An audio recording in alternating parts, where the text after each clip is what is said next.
Russia's most advanced naval gun system is tracking 60 Ukrainian UAVs racing across the Black Sea as the entire strike formation approaches one of Moscow's most protected fuel ports. What happened next rewrote the rulebook on how drone swarms survive layered air defense. At 5:15 hours local time, 60 Ukrainian E-300 Enterprise UAVs are deep into a 500-mile overnight flight from Odessa, engines pushed to their limits, fuel indicators edging toward the red. The port of Temryuk sits ahead of them, a vital hub in Russia's supply network feeding the southern battlefield and the Crimean Peninsula. Moscow has surrounded it with what analysts described as an almost untouchable multi-layer air defense network. The assumption was that nothing gets through. Here's the thing about assumptions in modern warfare: they tend to get expensive. What the Ukrainian control crew did not know at that moment was that Russia's patrol ship, Vasily Bykov, had already acquired them. The ship's AK-176MA naval gun opened fire, sending 76mm shells tearing across the sky directly into the formation's flight path. The lead E-300 had no time to evade. A shell struck its tail section, it caught fire, lost altitude, and plunged into the sea in a streak of flame. The Ukrainian crew received the warning signal immediately and turned the entire formation hard to the right. Through shaking camera feeds, they could see red-hot tracer rounds rising from below, threading through the gaps between UAVs at dangerous range. Vasily Bykov was not finished. 8 Russian air defense teams on the ship's deck launched 9 K-338 Igla-S man-portable missiles simultaneously into the formation. The drones broke apart like a startled flock, some climbing sharply, others diving to skim just above the wave tops. 8 UAVs were shot down in sequence. 8 fireballs, 8 splashes into cold gray water. In a matter of seconds, the opening defensive layer had torn 9 aircraft out of the strike package before Temryuk was even on the horizon. I want you to sit with that number for a second. 9 aircraft gone before the real fight even started. 51 E-300s remained. They had to rebuild formation while closing the final 40 miles to the target. Now watch what happens when the second layer reveals itself. An S-350 Vityaz battery operating deeper inside Temryuk's defense network had been quietly tracking the formation for the previous 3 minutes using its 50N6A multifunction radar. At this moment, it shifted fully from tracking mode into targeting mode. The S-350 battery understood the threat clearly. The E-300 Enterprise carries a 660-pound warhead, has an operating range of up to 1,500 miles, and is constructed primarily from composite materials that give it a significantly lower radar cross-section than conventional aircraft or missiles. Small, low-flying, and radar elusive. Exactly the combination that makes even modern air defense systems uncomfortable. At a range of 35 miles, the E-300s still appeared on the 50N6A screen as faint dots hugging the sea surface, blending into wave clutter, constantly shifting altitude within seconds. The radar is modern, but at extremely low altitude the physics work against it. Radar horizon limitations, sea surface clutter, and a formation deliberately pressing toward the water to reduce its detection profile all constrained what the system could do. Without waiting for a cleaner solution, the S-350 battery fired. 16-9 M96 E-2 interceptors left their vertical launch tubes, accelerated to Mach 4, turned, and pitched down toward the incoming formation. Each missile uses inertial navigation in the mid-course phase with continuous radar updates, then switches to an active radar seeker for terminal guidance. 14 of the 16 found their targets. One after another, E-300s were hit, torn apart, or fragmented over the sea. Some exploded into fireballs just above the water. Others were swept by fragments, lost balance, and fell, nose first, into the waves. One missile detonated early, its warhead opening in empty air. The final missile lost lock in sea surface clutter and disappeared into the water without detonating. Here's what you're probably not hearing in most coverage of this strike. The 2 misses were not random failures. They were the direct result of the formation pressing within 50 feet of the sea surface, using wave clutter to defeat the terminal seeker. That's not luck. That's a deliberate low-altitude suppression tactic built into the mission profile.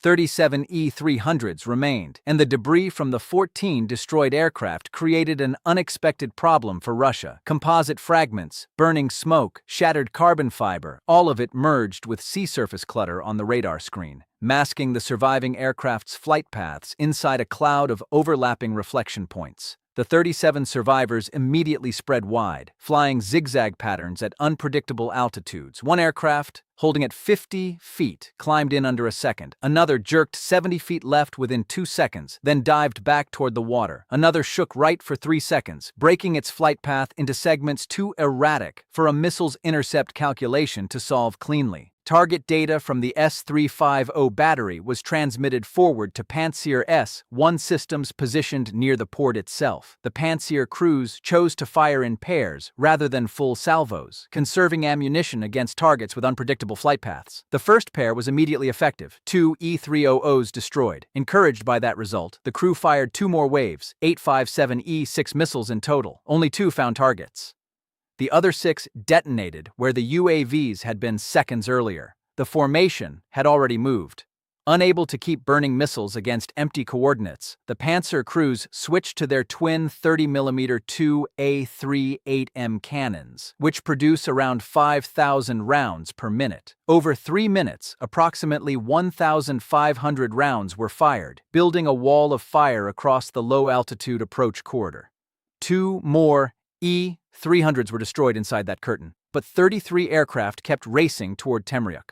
Russia had now expended missiles across 2 major battery systems, plus cannon ammunition from Pantsir, and still could not seal the approach corridor. That gap is the operational story here, and the simultaneous nature of what was happening made it worse. 6 separate Ukrainian UAV groups were striking facilities across the entire Black Sea region at the same time, including Krasnodar, Novorossiysk, and Crimea. Every Russian air defense battery was pinned to its own sector. No unit could release to reinforce another without immediately opening a gap. The Russian units at Temryuk were on their own. The 33 survivors now faced a Krasuka-4 electronic warfare system, which does not fire a missile or a shell. It builds a jamming zone using high-power radio pulses that disrupt GPS, GLONASS, and radar signals, causing guided weapons to lose their position fix and drift off course. As the formation closed on Temryuk, GPS signals began jumping wildly on the Ukrainian control screens. The stable flight paths trembled as if the underlying map were being physically shifted. In theory, this should have been enough to collapse the entire strike. The E-300 was not entirely dependent on satellite navigation. As soon as GPS was disrupted, the aircraft switched to autonomous mode, combining inertial navigation systems with AI algorithms and computer vision. Cameras beneath the fuselages began matching real-time imagery of coastline features, pier structures, and building clusters against preloaded maps.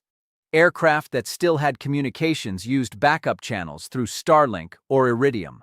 The formation also dropped lower, using terrain and the sea surface to stay below the strongest part of the jamming beam, which was concentrated at medium and high altitudes.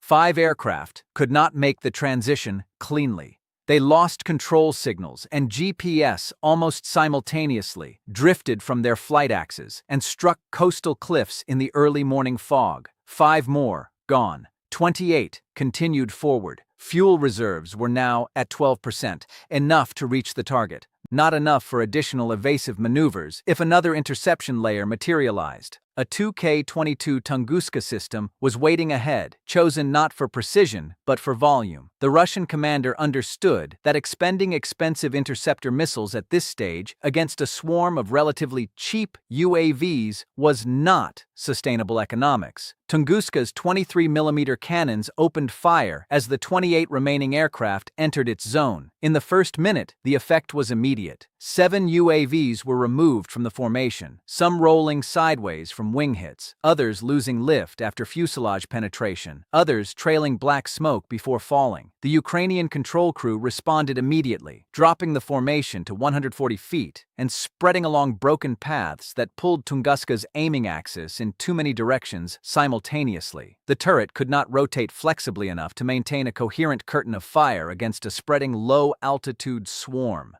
The crews stopped firing to avoid wasting rounds. One badly damaged E-300 lost altitude gradually and fell into the sea. 20 aircraft pressed on. Temryuk was 10 miles away. Two Kamov Ka-27 helicopters were called in from a Black Sea coast patrol, approaching from behind through thin morning fog at low altitude to avoid observation. At 5 miles, each crew launched two Kh-25 air-to-air missiles. The first two E-300s struck had no time to evade. One was torn apart in a fireball, the other fragmented from a tail strike and rolled into the water. The crews then launched Kh-35 anti-ship missiles using active radar seekers to target the strongest reflections in the formation, killing two more. Closing further, the Ka-27s switched to their 30mm 2A42 cannons. But at close range, the E-300s changed altitude, dropped lower, and spread laterally, breaking the aiming solutions. Each helicopter managed one more kill before the control crew recognized the situation. With missiles expended and cannon accuracy degraded against a maneuvering swarm, the Ka-27s risked becoming targets themselves if a surviving UAV turned toward them. The crews withdrew, transmitted target data forward, and left the final defensive decision to the port perimeter systems. 14 E-300s remained. Temryuk was directly ahead. Two S-38 Derivatsiya-PVO systems were positioned on both sides of the approach axis at the port entrance. The 57mm automatic cannon is purpose-designed for small, low-flying maneuvering targets. A single fragment burst in the right position tears composite airframes apart. The first two E-300s entering the firing zone were locked immediately. One was swept by fragments and fell into the port area. Another was hit directly and broke apart on approach. The next two recognized that sequential entry through this axis would eliminate the formation completely. They accelerated and drove straight at the Derivatsiya positions in a suicide strike. Neither reached the systems. Both were hit directly at insufficient range and crashed in front of the port entrance. The Ukrainian crew immediately recognized the solution. The remaining 10 aircraft split. 4 climbed to 1,500 feet and accelerated toward the Derivatsiya positions, demanding full attention from both systems. The Russian crews engaged this group, downing all 4, but those 4 aircraft had done their job. The 6 remaining E-300s had swung around both flanks at extremely low altitude, avoiding the main firing axis entirely, and were now opening their approach angles toward the oil tank zone simultaneously. At 0550 hours local time, 6 E-300 Enterprise UAVs crossed the outer perimeter of Temryuk port with cameras locked on target. The maritime terminal, the pipeline cluster, the pumping station, and the Taman Neftegas fuel complex were clearly visible through morning mist at 500 feet. All 6 lowered their noses. Speed increased from 90 to nearly 120 miles per hour. No interception layer had the geometry or the time to rebuild a clean firing solution. The first 2 struck the maritime terminal, tearing open multiple transfer lines carrying fuel at 150 pounds per square inch. Within 3 to 5 seconds, hydrocarbon vapor ignited. An orange fireball rose approximately 250 feet. The third drone hit the manifold area connected to the Taman Neftegas complex, less than 900 feet from the first explosion point, collapsing pressure across the transfer node and spraying burning fuel outward along ruptured lines. The remaining 3 strikes followed in under 12 seconds, destroying the booster pump area, the export flow distribution station, and the outer edge of the complex. High-capacity pumps stopped. Emergency valves failed to seal completely. Firefighting systems were immediately overwhelmed. The largest fireball that followed rose more than 600 feet through the morning mist and sent a pressure wave across structures within a radius of more than a mile. Is that a tactically significant result? Absolutely. Does it end the war? No. But here's what it actually means strategically. Temryuk and the Taman corridor are key transit points for fuel moving to the southern front and Crimea.